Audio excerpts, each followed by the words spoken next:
ओम शांति। वाणी चल रही थी 3 अगस्त 1968।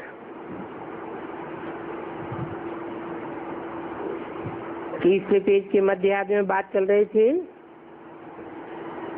बाप कहते हैं मेरा ये जन्म अलौकिक है और किसी का भी ये अलौकिक जन्म नहीं हो सकता। लौकिक जन्म होता है इस लोक में, गर्भ से जन्म कहा जाता है। और मैं तो ज्ञान गर्भ में आता हूँ। जिस ज्ञान गर्भ में आता हूँ अर्थात जिसमें प्रवेश करता हूँ, मुकर्रर रूप से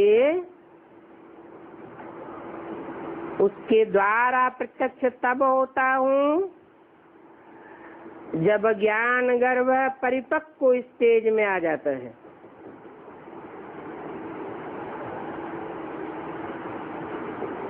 जैसे बच्चा जन्म लेता है तो पहले गुप्त होता है, बाद में प्रत्यक्ष होता है। उससे भी पहले बच्चे का गर्भपिंड तैयार होता है।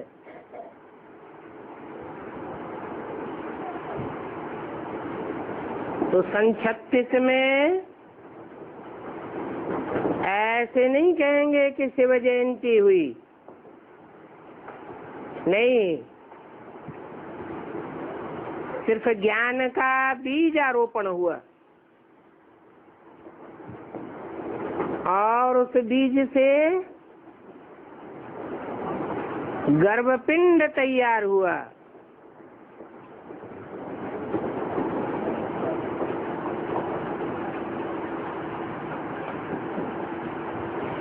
गर्भपिंड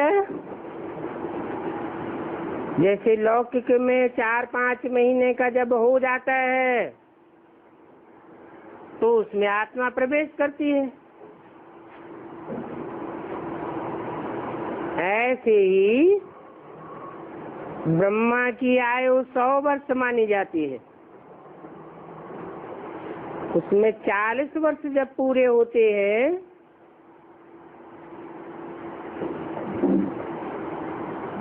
साठ वर्ष की वानप्रस्थ अवस्था के बाद तो 100 साल में ब्रह्मा परिपक्व स्टेज में माना जाता है। ब्रह्मा की आयु मृतलोक में खलास हो जाती और अमरलोक में वो ब्रह्मा की आत्मा और शिव की आत्मा मुकर्रर रथ में प्रवेश करती है। उसको भी जन्म लेना नहीं कहा जा सकता। बल बाप का प्रत्यक्षता वर्ष मना लिया, परंतु वो प्रत्यक्षता वर्ष सबके लिए लागू नहीं होता,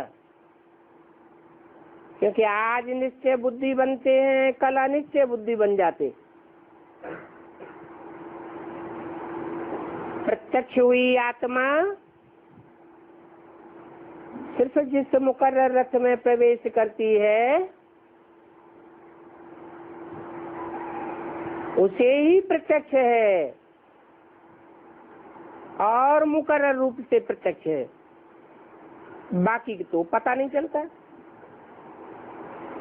जैसे कि माँ के गर्भ में बच्चा आता है, उसमें आत्मा प्रवेश करती है तो माँ को पता चलता है,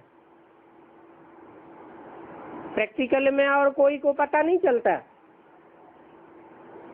ऐसे ही 76 में बाप का प्रत्यक्षता वर्ष मनुष्य सृष्टि के बाप के लिए प्रत्यक्ष होने की बात है।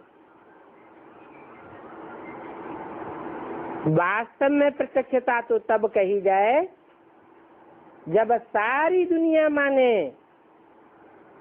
कि बाप आ गया है, और वो प्रत्यक्षता तो तभी होती है जब ज्ञान परिपक्व स्टेज में संसार के सामने प्रत्यक्ष हो जाए। उसको कहते हैं मेरा अलौकिक जन्म।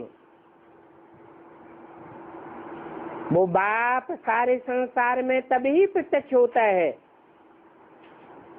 जब 500-700 करोड़ की बाहरी दुनिया तो अज्ञान अंधकार में होती ही है, लेकिन बेसिक ब्राह्मणों की दुनिया भी अंधकार में आ जाती है, और बेसिक से निकले हुए एडवांस ज्ञान के बच्चे वो भी तामसी स्टेज में आ जाते हैं, तमो प्रधान बन जाते हैं, ज्ञानी होते हुए भी अज्ञानी बन जाते हैं। इससे जब सारी दुनिया में घोर अज्ञान अंधकार फैल जाता है तब मैं प्रत्यक्ष होता हूँ। इसलिए बोला कि विनाश की डेट भी वही होगी जब सब कोई विनाश से निश्चिंत हो जाएंगे, समझेंगे अब विनाश होने वाला है ही नहीं। ये अज्ञानता की अंतिम स्टेज है।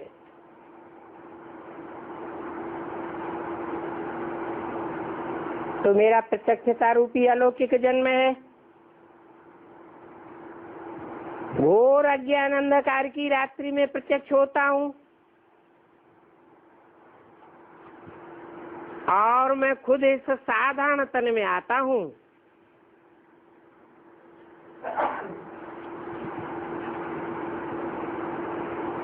कोई गोरे चिट्ठे लंबे चौड़े साहूकार के तन में नहीं आता हूँ।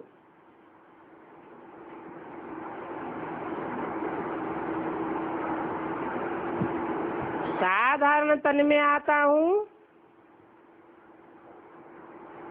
तो तुम साधारण गरीब बच्चों को आकर मिलता हूँ, नहीं तो तुमको यह ज्ञान कौन सुनावेगा। मैं गरीब निवाज हूँ, साहूकार निवाज नहीं हूँ।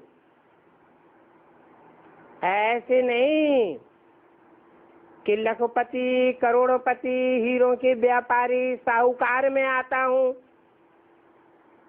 और बाप के रूप में प्रत्यक्ष हो जाता हूँ। नहीं,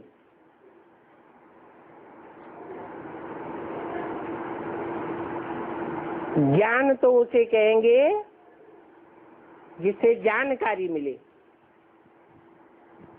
मनुष्य सृष्टि के बाप की जानकारी मिले, आत्माओं के बाप की जानकारी मिले, इस सृष्टि के आदि मध्य अंत की जानकारी मिले। तो मैं इस रथ पर आता हूँ। उन्होंने फिर बैल दे दिया है। उन्होंने माने किन्होंने? उन भक्तों ने। भक्तों ने समझ लिया है कि भगवान बैल पर सवार होकर आता है। नहीं, भगवान जानवर पर सवार होकर क्यों आवेगा? जानवरों को पढ़ाई पढ़ावेगा क्या? नहीं, मैं तो मनुष्य तन में आता हूँ, और मनुष्य तन में भी वो मनुष्य तन होना चाहिए जो पूरे 84 चक्र लगाता है, एक दिन भी कम नहीं। अनुभवी मनुष्य तन लेता हूँ। तो मैं मनुष्य तन में आता हूँ, और मनुष्य जो मनुष्य से देवता बनता है वो फिर सारे संसार को कंट्रोल करता है। राक्षसी वृत्ति के मनुष्यों को भी कंट्रोल करता है और जानवरों को भी कंट्रोल करता है।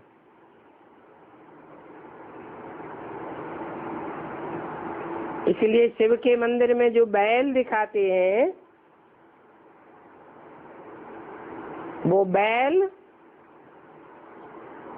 जानवर बुद्धि की यादगार है।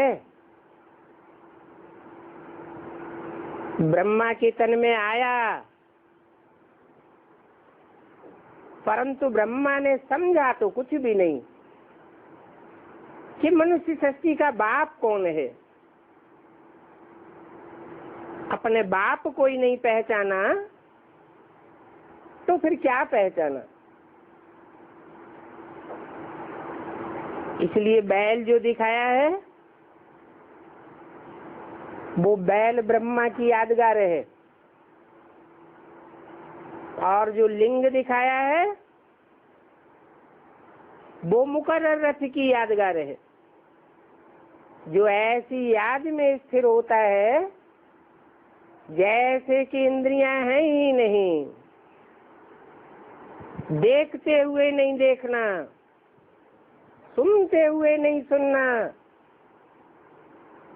ये इंद्रियों की ऐसी स्टेज जिसे निराकारी, निर्विकारी, निरहंकारी स्टेज कहा जाता है, परंतु वो संपन्न स्टेज बनती तब है जब पुरुषार्थ की लास्ट स्टेज होती है। पुरुषार्थ में हाई जंप लगाई जाती है। इसलिए मुरली में बोला भी है कि ऐसे जंप लगाकर बैल पर सवार होते होंगे। वास्तव में शंकर में शिव की प्रवेशता होती है और शंकर बैल पर सवारी करता है, परंतु सवारी तब ही कर सकता है जब संपन्न स्टेज हो। बाप कहते हैं कि ये तो बैल नहीं है, ये तो गऊ है। कौन? ब्रह्मा। गऊ जैसा स्वभाव संस्कार है। हाँ, प्रजापिता ब्रह्मा द्वारा तुम बच्चों को एडॉप्ट करती है, तो समझो कि ये माता पिता हैं। कौन? ब्रह्मा माता और प्रजापिता पिता।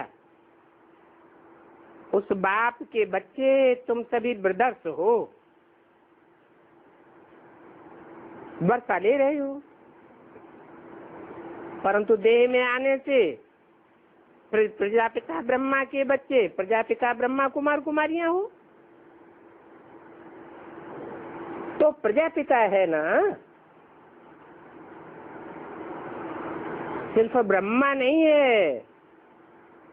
ब्रह्मा का अर्थ ही है बड़ी माँ। बड़ी माँ है तो बड़े से बड़ा बाप भी चाहिए। ये है ग्रेट ग्रेट ग्रैंडफादर। उन धर्म पिताओं को डबल ग्रेट नहीं कहेंगे। ग्रेट माने महान। वो सिर्फ महान धर्म पिताएं हैं, परंतु उन सब धर्म पिताओं से ग्रेट ये प्रजापिता है। इसको कहते हैं आदिदेव। शास्त्रों में भी इसका जिक्र है। तुम आदिदेव है, पुरुष है, पुराण है। आदि वास्तव में संगम को ही कहा जाता है। ये सृष्टि का आदि काल है। तुम भी अभी संगम पर बैठे हो। न तुम इधर कलयुगवासी हो और न तुम उधर सतयुगवासी हो। नई दुनिया का भी तुमको नहीं कहेंगे और पुरानी दुनिया का भी तुमको नहीं कहेंगे। तो तुम बीच में हो। अभी तुम समझा सकते हो कि कृष्ण ने जन्म कब लिया था? पूछो, मालूम है कृष्ण ने कब जन्म लिया था? जरूर जन्म लिया होगा जबकि उनके पहले बाप आया होगा, क्योंकि कृष्ण तो बच्चा है। बच्चे को जन्म देने वाला तो बाप ही चाहिए, और कृष्ण साकार है तो साकार को जन्म देने वाला भी साकार ही चाहिए। इसलिए बोला कि मैं जो राजयोग सिखाता हूँ उस राजयोग से तुमको नर से नारायण बनाता हूँ। ये ब्रह्मा तो नर से डायरेक्ट नारायण नहीं बनते हैं। क्या बनते हैं? नर से प्रिंस बनते हैं। पहले प्रिंस बनेंगे फिर नारायण बनेंगे। तो जब प्रिंस बनेंगे तो इससे साबित होता है कि जरूर इनका बाप विश्व का मालिक होना चाहिए, तब तो जन्म लिया है। इसलिए बोला कि शिव बाप आते ही हैं संगम युग पर। जब आते हैं तो कोई नर है जिसको नारायण बनाते हैं। तो बोलो, ये कृष्ण प्रिंस कैसे बना? जरूर पहले साहबजादा बना होगा। ज्यादा बच्चे को कहा जाता है, साहब बाप को कहा जाता है। तो कृष्ण का बाप चाहिए। नई दुनिया में दैवी शाहजादे और शाहजादियां होते हैं। तो ये समझाना कितना सहज है। बाप भी कहते हैं तुम भी अपना ताकत अनुसार समझाते हो, और वो समझने वाले भी अपनी अपनी बुद्धि अनुसार समझते हैं। समझने वाले कोटों में कोई है, बाकी न समझने वाले या लास्ट में समझने वाले, वो प्रजा बनना तो बहुत सहज है। तो अभी तुम पुरुषार्थ करो। साहबजादे बनना हो तो पहले शाहजादे बनने का पुरुषार्थ करो। कहते भी हैं हम सूर्यवंशी बनेंगे, क्योंकि जितने भी वंश हैं मनुष्य सृष्टि में, उनमें सूर्यवंश सबसे पहला है। क्यों? क्योंकि भगवान आते हैं तो सूर्य को पहले ज्ञान देते हैं। सूर्य से फिर सभी ग्रह उपग्रहों को ज्ञान मिलता है।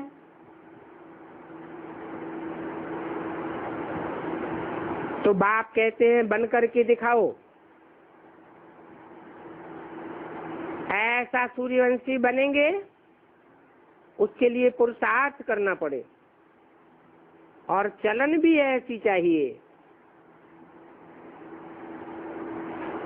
चलन में फिर रात दिन का फर्क हो जाता है।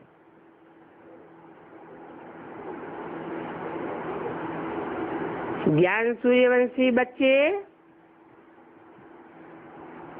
सूर्य की तरह ज्ञान की रोशनी देने वाले होंगे। चंद्रमा तो अंधेरे में उगता है। अच्छा, वास्तव में बच्चों के लिए एक ही अमृत डोज बस है। डोज के पिछाड़ी डोज, ये ज्ञान का डोज पिलाया जाता है। इसका नशा कितना होना चाहिए, और अंदर में सच्चाई सफाई होनी चाहिए। अगर सच्चाई सफाई नहीं होगी तो बहुत पछताना पड़ेगा। बाप कहते हैं जो भी पाप कर्म करते हो वो छोड़ते रहो, जो अंदर में दिल को खाता हो वो बाप के सामने बताते रहो। बच्चों आदि को भल संभालो, परंतु उनमें अपना ममत्व मत रखो। तुम्हें मालूम है कि अभी हमें घर जाना है तो घर को याद करो। घर में जाना है फिर स्वर्ग में जाना है। शिव बाबा कहते हैं कि मैं तुम्हें घर ले जाने के लिए यहाँ आकर के बैठा हुआ हूँ।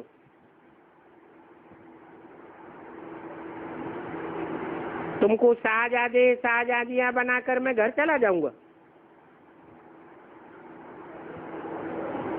तो समझ लो कि मेरा तो पार्ट ही अलग है। तुम आत्माओं का पार्ट अलग है। मैं जन्म मरण के चक्र में नहीं आता हूँ और तुम आत्माएं तो जन्म मरण के चक्र में आती हो। जो चक्कर में आवे और जो चक्कर में ना आवे, चक्कर में आवे तो माला में भी आवे, चक्कर में ना आवे तो माला में कैसे आवेगा। हाँ, मुझे फूल के रूप में दिखाते हैं, कोई मणके के रूप में नहीं दिखाते हैं, क्योंकि मैं जब इस दुनिया में आता हूँ तो फूल की तरह हल्का होकर के पार्ट बजाता हूँ। ब्रह्मा के तन में आता हूँ तो भी हल्की फुल्की आत्मा बनकर प्रवेश करता हूँ। नहीं तो मनुष्य आत्माएं जब प्रवेश करती है तो मनुष्य कितने भारी हो जाते हैं। गुलजार दादी में ब्रह्मा की सोल प्रवेश करती है तो गुलजार दादी हल्की रहती है या भारी हो जाती है? कितनी भारी हो जाती है। तो मैं तो सदैव हल्का फुल्का फूल हूँ। मेरे ऊपर कोई जन्म का पापों का बोझा नहीं है। और हर 5-4 वर्ष बाद आकर तुम बच्चों को समझाता हूँ। आसुरी संप्रदाय ने फिर देखो क्या क्या गपोड़े लगाए दिए हैं। ये भी ड्रामा है, उनका दोष नहीं है। भक्ति मार्ग की सामग्री देखो कितनी ढेर है। जैसे बीज की सामग्री झाड़ है, झाड़ कितना बड़ा होता है और बीज कितना छोटा होता है। मैं कितना छोटे झाड़ का फाउंडेशन लगाता हूँ।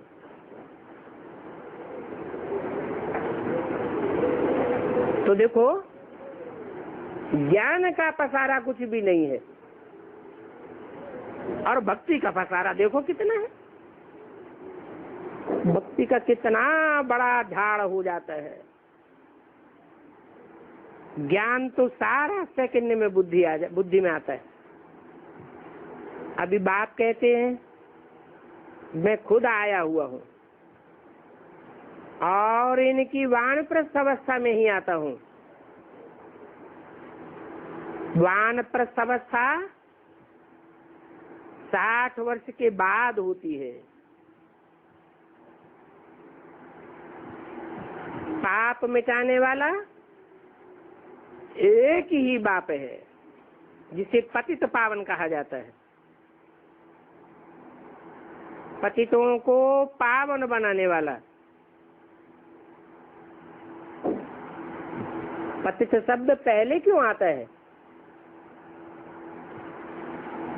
पावन बड़ा या पतित बड़ा है? पावन बड़ा। तो बड़ा पहले होना चाहिए, छोटा पहले होना चाहिए है? बड़ा पहले होना चाहिए, पावन शब्द पहले होना चाहिए, फिर पतित को आगे क्यों रख दिया?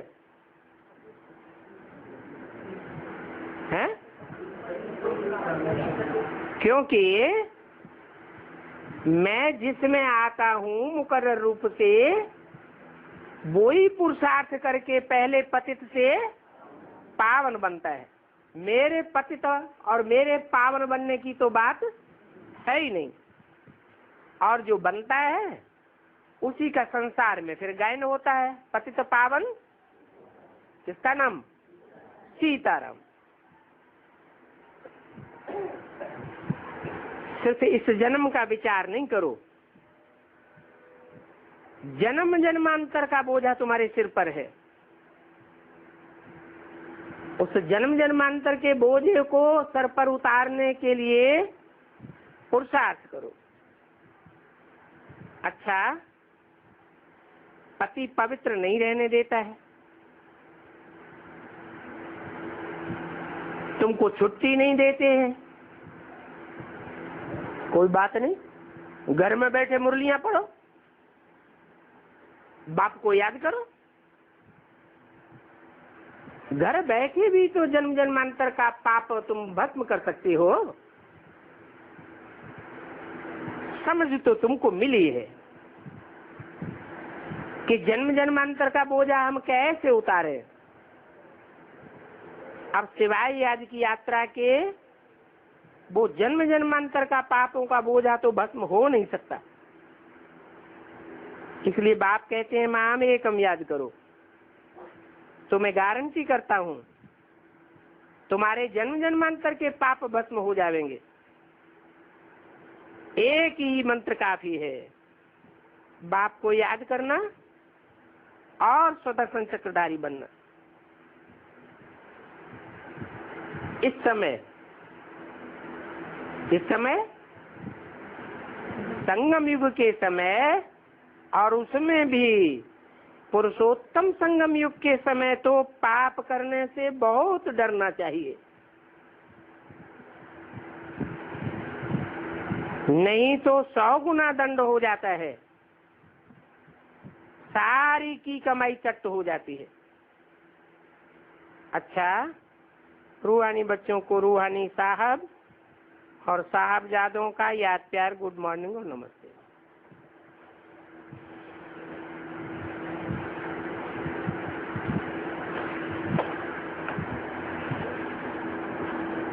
आज की वाणी है 4 अगस्त 1968। शिव भगवान वाच बच्चों को समझाया है, ऊंचे से ऊंचे है भगवान।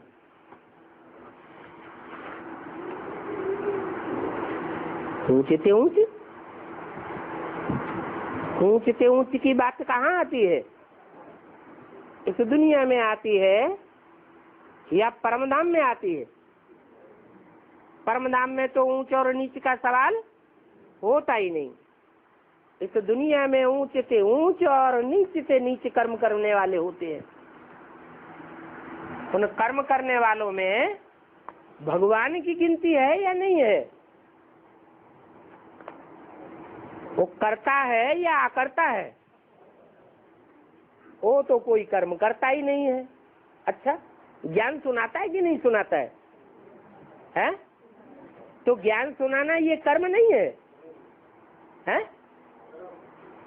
ये भी तो कर्म है। ज्ञान भी सुनाता है, तुम बच्चों के संसर्ग संपर्क में भी आता है, संबंध में भी आता है। भगवान से संबंध नहीं जोड़ते क्या? जोड़ते हैं ना। तो संबंध में आने के लिए कर्म में भी तो आना पड़े ना। तो भगवान कर्म करता नहीं है क्या? है? वास्तव में भगवान कहा जाता है जो सबसे ज्यादा भाग्यवान हो। क्या? जिससे ज्यादा भाग्यवान हो इस दुनिया में कोई हो नहीं सकता।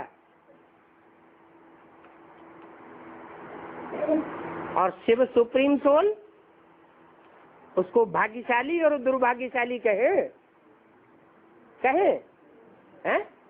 नहीं कह सकते। वो तो ना भाग्यशाली बनता है और ना दुर्भाग्यशाली बनता है। तो कौन बनता है सबसे ज्यादा दुर्भाग्यशाली और सबसे ज्यादा भाग्यशाली? जिस तन में मुकर्रर रूप से प्रवेश करता है वो ही तनधारी इस दुनिया का प्रवेश होने से पहले सबसे जास्ती दुर्भाग्यशाली और प्रवेश होने के बाद पुरुषार्थ संपूर्ण होने पर सबसे ज्यादा भाग्यशाली बनता है।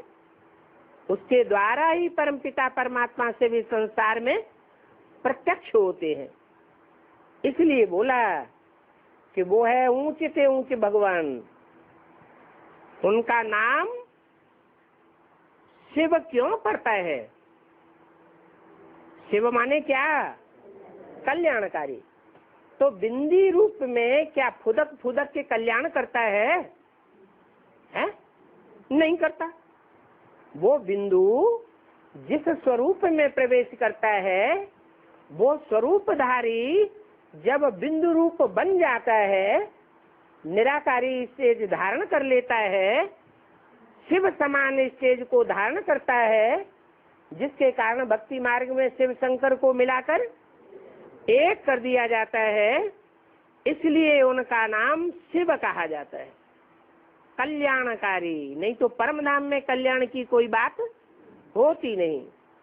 जो भी कार्य करता है, जो भी इंद्रियों से कार्य करता है, कल्याणकारी ही पाठ साबित होता है। तो ये बात बाप बच्चों को बैठ समझाते हैं कि भाई बच्चों के बाप को तो कोई जान भी नहीं सकता, जानवर तो जानेंगे नहीं। बैल जानता है? बैल तो बाप को नहीं जानता, इसलिए जानवर दिखाया गया है। कीट पशु पक्षी पतंगे इनकी तो बात ही नहीं। हाँ, मनुष्य जो है वो मन बुद्धि वाला प्राणी होता है, इसलिए वो भगवान बाप को पहचान सकता है। तो मनुष्यों में भी जो श्रेष्ठ मनुष्य है, जिसे मनुष्य शक्ति का प्रजापिता कहा जाता है, मैं उसमें प्रवेश करता हूँ और उसके द्वारा तुम बच्चे मुझ बाप को पहचानते हो। बच्चों को ये भी समझाना है कि बरोबर अभी पुरुषोत्तम संगम युग है। क्यों बरोबर शब्द क्यों? इसलिए है कि यही एक टाइम ऐसा है जब कि दुनिया में 500 करोड़ मनुष्य आत्माएं, उनके अपने अपने पार्ट प्रत्यक्ष होते हैं। उनमें कौन कौन सबसे उत्तम है ये भी जानकारी इस समय होती है। जैसे बाप घड़ी घड़ी कहते हैं अपन को आत्मा समझो, तो बच्चों को फॉलो करना चाहिए। ये तुम्हारी तपस्या है क्या?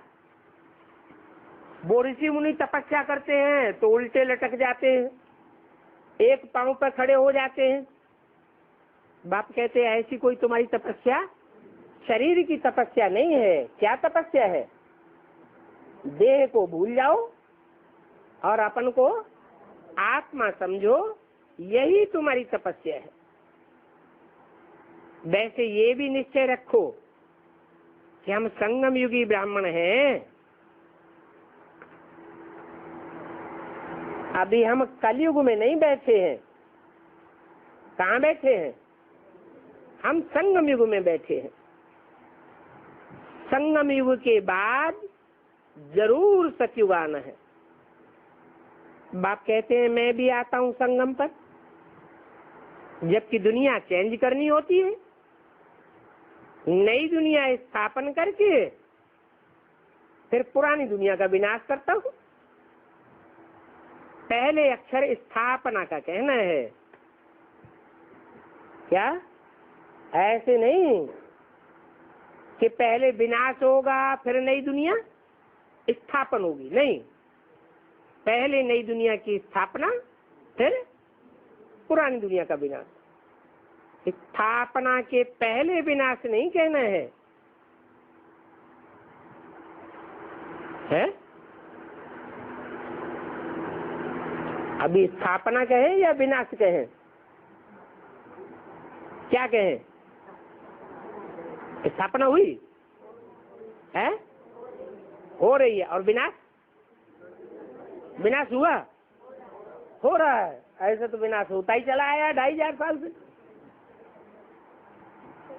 2500 साल से भी तो ऐसा ही विनाश होता चला आया। अंतिम महाविनाश कहें नहीं कह सकते, तो अंतिम स्थापना कहें, स्थापना भी नहीं कह सकते। तो बताया पहले स्थापना होती है फिर विनाश होता। अगर पहले कहें ब्राह्मण धर्म की स्थापना, तो ब्राह्मणों की दुनिया की स्थापना अगर पहले होती है ब्रह्मा द्वारा, तो विनाश भी किसका होगा? ब्राह्मणों का ही विनाश होगा। तो ब्राह्मणों की स्थापना और विनाश कहें या न कहें? हैं? कहें ब्राह्मणों की स्थापना हुई नहीं हुई? ब्राह्मणों की 9 कुरियां गाई हुई हैं। 9 प्रकार के ब्राह्मण होते हैं, उनकी स्थापना ब्राह्मणों की दुनिया में हुई या नहीं हुई? हो रही है, अभी हुई नहीं। अभी नास्तिक ब्राह्मण नहीं है, ब्राह्मणों में नास्तिक भी है, ब्राह्मणों में दल बदलू नहीं है, आर्य समाजियों की तरह दल बदलू भी है। ब्राह्मणों में लोभी नहीं है, लोभी भी है, मारकाट मचाने वाले। सब तरह के ब्राह्मण जो 9 कुरियां गाई हुई है वो ब्राह्मणों में मौजूद है। तो कहेंगे ब्राह्मण धर्म की स्थापना हुई कब तक? किसके द्वारा? ब्रह्मा द्वारा ब्राह्मण धर्म की स्थापना हुई। तो जो स्थापना हो गई तो विनाश भी शुरू हुआ होगा कि नहीं हुआ होगा? है? हुआ होगा। कब से? कहेंगे कि जो फर्स्ट ब्रह्म है, आदि ब्रह्म है, आदि ब्रह्मा के द्वारा ब्राह्मण धर्म की स्थापना होती है। तो स्थापना के बाद फिर आसुरी जो ब्राह्मण है, रावण, कुंभकर्ण, बेगनाथ जैसे, उन ब्राह्मणों का विनाश भी शुरू होता है, जिसके लिए मुरलियों में घोषणा की गई थी पुरानी दुनिया का विनाश और नई दुनिया की स्थापना हो जाएगी। कौन से सन के लिए घोषणा थी? 76 के लिए घोषणा थी। तो 76 में ब्राह्मणों की 9 कुरियों की स्थापना हुई और विनाश भी शुरू हुआ। ब्राह्मणों की दुनिया में विघटन शुरू हो गया। हाँ, ये नहीं कहेंगे कि विनाश संपन्न हो गया। तो अक्षर हमेशा करेक्ट बताने चाहिए। बाप ने समझाया है 3 मतें हैं। है? कौन कौन सी 3 मतें याद है किसी को?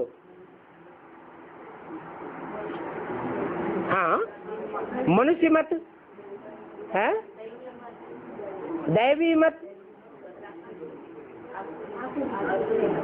मनुष्यों की मत आसुरी मत होती है, ईश्वरीय मत। जो असली हमें धारण करनी है वो तो भूल ही गए। ईश्वरीय मत, दैवी मत और आसुरी मत कहो, मनुष्य मत कहो। तो मनुष्य का मत को मानव मत कहते हैं।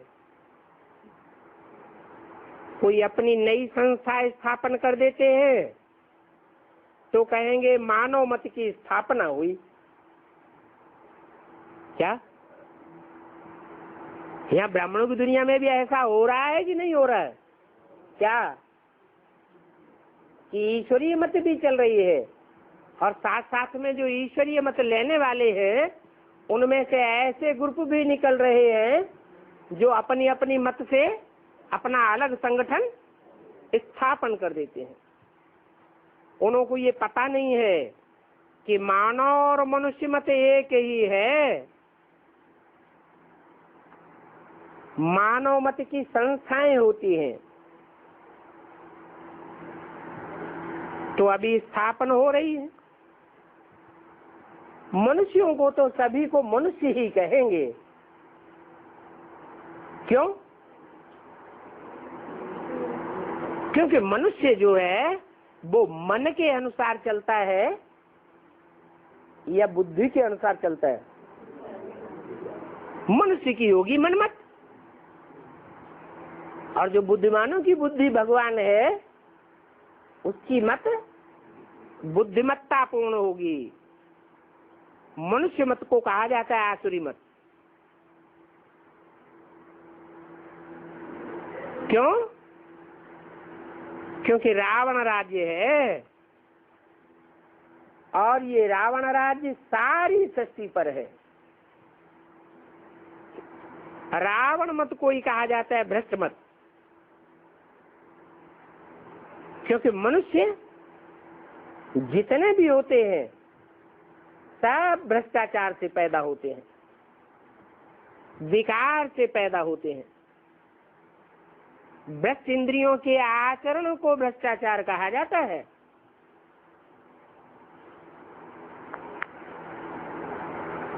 वहां नई दुनिया में होगी दैवी मत, निर्विकारी मत, उनको श्रेष्ठ मत कहेंगे, इनको भ्रष्ट मत कहेंगे। तो ये अक्षर अच्छी रीत याद करने हैं। ये बातें तुम बच्चों को बाप बैठ समझाते हैं कि ये है ईश्वरीय मत और वो है मानव मत अथवा आसुरी मत। ये रुद्र ज्ञान यज्ञ है तो इसको रुद्र मत भी कह सकते हैं, है? रुद्र मत कह सकते हैं, रुद्र मत कहें या शिव मत कहें? शिव मत क्यों नहीं है?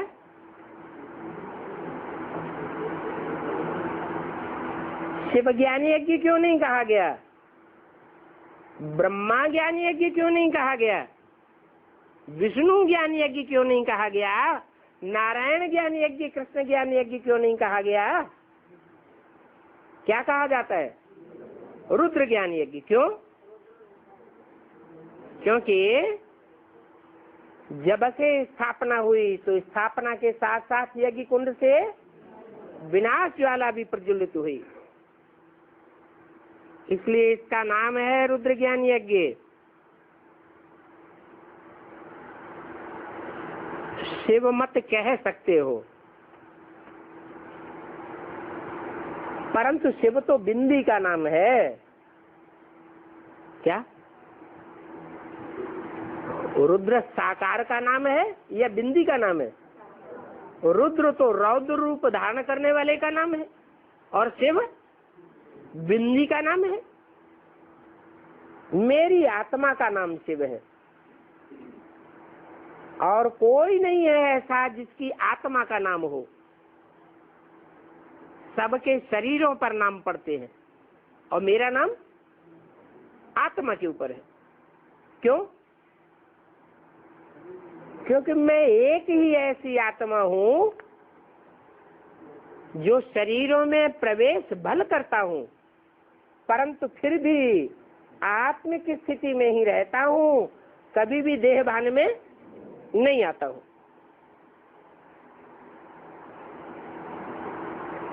तुम कहते हो हे भगवान वाच, तो भगवान को जानना चाहिए ना।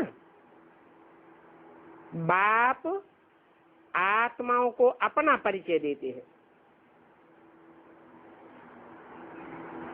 बाप के सिवाय आत्माओं को अपना परिचय कोई दे ही नहीं सकता, क्योंकि भगवान जानते हैं कि मुझे कोई भी मनुष्य नहीं जानते। 63 जन्मों में भगवान को जानने का ढोंग भले करते रहे हो, लेकिन वास्तव में मुझे कोई नहीं जानते।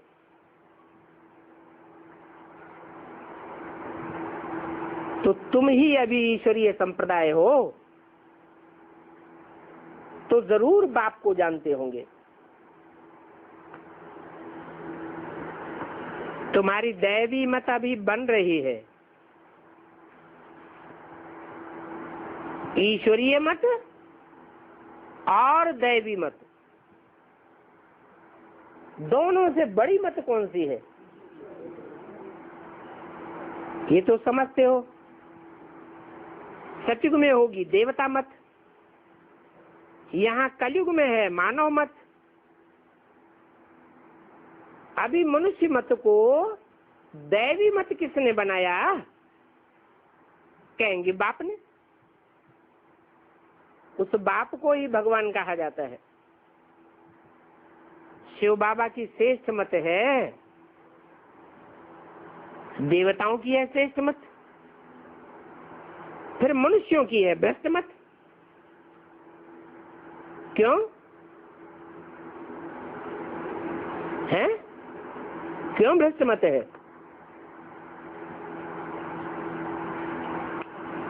क्योंकि मनुष्यों का जो मन है वो चंचल है या स्थिर है? चंचल मन है, इसलिए उनकी भ्रष्ट मत है। वो श्रेष्ठाचारी निर्विकारी नहीं कहेंगे। ये निर्विकारी श्रेष्ठ मत निराकारी किसने दी? बाप ईश्वर ने दी। तो तुम 3 मतों के ऊपर भी समझा सकते हो। यहाँ इस दुनिया में तो सभी मनुष्य ही मनुष्य हैं, न कोई देवता है और न कोई भगवान है। कोई हो तो छाती ठोक करके आवे बतावे कि मैं भगवान हूं। कोई कहेगा कि मैं भगवान हूं? है? अगर कोई कहे कि मैं भगवान हूं तो बाप कहेंगे तुम भगवान नहीं है। कौन हो? हिरण्यकश्यप हो। कलयुग में होते हैं मनुष्य। मनुष्यों की मत आसुरी मत होती है, लड़ना झगड़ना, उनको आसुरी मत कहा जाता है। ईश्वरीय मत को तो कोई जानते ही नहीं है। बाप को भूलने से आसुरी मत हो जाती है। क्या क्या समझे? कि अगर ब्राह्मण भी घर में लड़ते झगड़ते हैं तो कौन सी मत के हो गए? आसुरी मत के हो गए। ये बात सदैव याद रखना चाहिए। अपन से पूछना चाहिए घड़ी घड़ी, हम आसुरी मत के हैं, रावण मत पर हैं या ईश्वरी मत पर हैं? जब तक फाइनल दैवी मत हो जाए तब तक कहेंगे मिक्सचर है। क्या क्या है? मिक्सचर है। ईश्वरीय मत का नहीं कहेंगे। तो अपने से पूछना चाहिए कि हमारे में कोई आसुरी गुण तो नहीं है, लड़ते झगड़ते तो नहीं है, मेरे में क्रोध का भूत तो नहीं आता है। अगर क्रोध है तो मनुष्य आसुरी मत का हो गया, ईश्वरीय मत नहीं ठहरे। फिर वह दैवी मत जल्दी बन नहीं सकते। कौन कौन नहीं बन सकते जल्दी दैवी मत? जिनको क्रोध आता है। अगर अब तक भी क्रोध आता है तो समझें कि हम जल्दी दैवी मत वाले बन नहीं सकते, क्योंकि उस समय भूत की प्रवेशता हो जाती है। किस समय? जिस समय क्रोध आता है। देवान है अव्वल नंबर भूत, देह अभिमान होने से ही काम क्रोध लोभ मोह आदि भूत प्रवेश करते हैं। ये है भूतों की दुनिया, आसुरी दुनिया है। और सभी में 5 भूतों की प्रवेशता है। क्या कोई अगर बैठा हो ऐसा कि मेरे में 5 भूतों की प्रवेशता नहीं है तो हाथ उठाए। है कोई हाथ उठाएगा? कोई हाथ नहीं उठाएगा, सब सच्चे बैठे हुए। किसी मनुष्य की पूजा करना गोया 5 भूतों की पूजा करना। क्या कहा? कोई मनुष्य की अगर पूजा की तो किसकी पूजा की? 5 भूतों की पूजा करना। गुरुओं की भी पूजा करते हैं ना, इसको कहेंगे भूत पूजा। वहां ये भूत पूजा होती नहीं है। कहाँ है? सतयुग में। क्यों? देवताओं के बच्चे अपने माँ बाप देवताओं के लंगोट अंगोट साफ नहीं करते होंगे? हैं? कपड़े नहीं साफ करेंगे? करते हैं? हैं?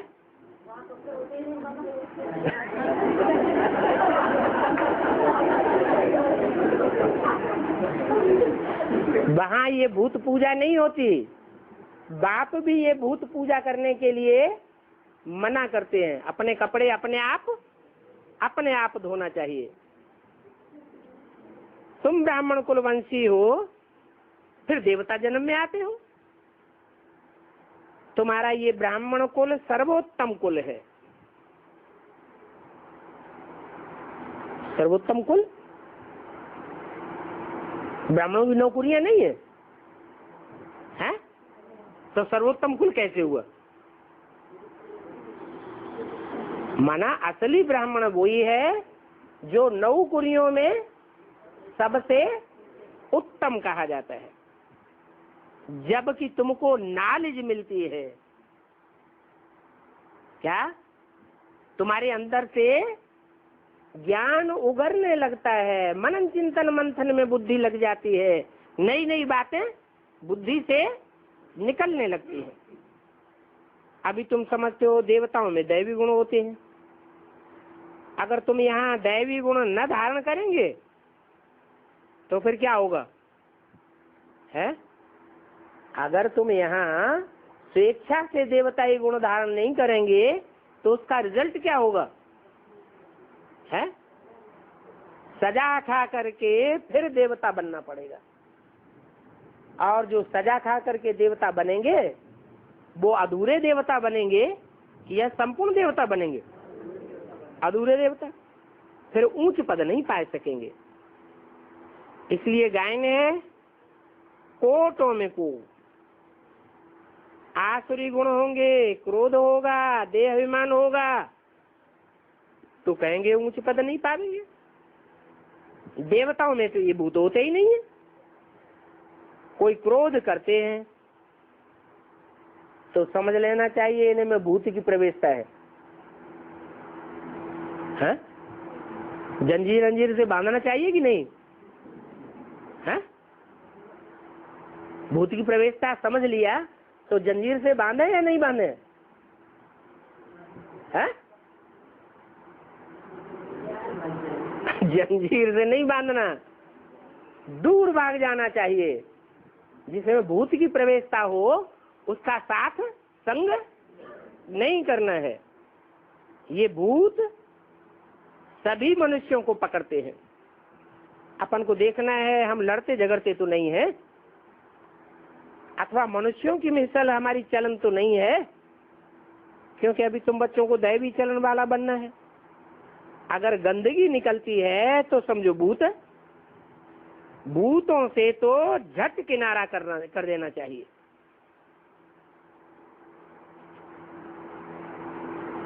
कोई ईविल बातें सुनाता है तो क्या करें? Hear no evil, see no evil. देह अभिमान के कारण ईविल, छीछी, गंदगी बातें आती हैं। ऐसे फिर बहुत सजाएं खावेंगे। समझो कोई प्रेसिडेंट का बच्चा है और कोई ऐसा गंदा काम करके मजिस्ट्रेट के आगे जाना पड़े, अदालत में पेश होना पड़े,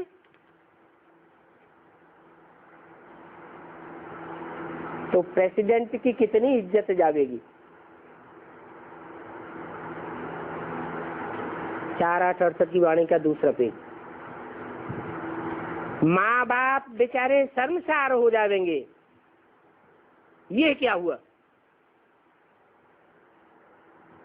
विलायत की तरफ भी बड़े बड़े आदमी छी काम तरफ जाते हैं तो उनका नाम बदनाम हो जाता है। तुम्हारा भी नाम बहुत बदनाम होता है।